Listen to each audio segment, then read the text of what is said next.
প্রাচীনকালে পৃথু নামে এক মহৎ রাজা ছিলেন।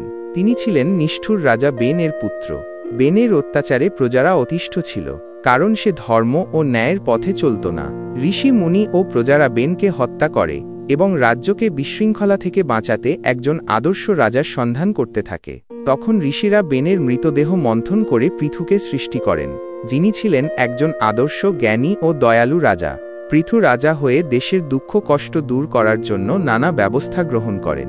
সেই সময় পৃথিবী ছিল অনুর্বর এবং শস্য উৎপাদন হতো না, ফলে প্রজারা ক্ষুধায় কষ্ট পাচ্ছিল। পৃথু তখন পৃথিবী দেবীর কাছে প্রার্থনা করেন যেন তিনি মানুষকে খাদ্য দেন, কিন্তু পৃথিবী গরুর রূপ ধরে পালিয়ে যান। পৃথু তখন তীর ধনুক হাতে তাকে অনুসরণ করেন।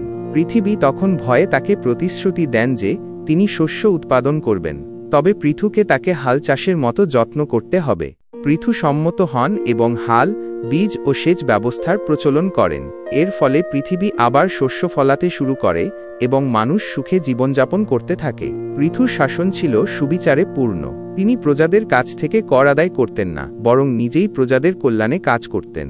এভাবেই পৃথু পৃথিবীর প্রথম রাজা হিসেবে পরিচিত হন, যিনি কেবল শাসনই করেননি, বরং আদর্শ শাসকের মর্যাদা প্রতিষ্ঠা করেছিলেন।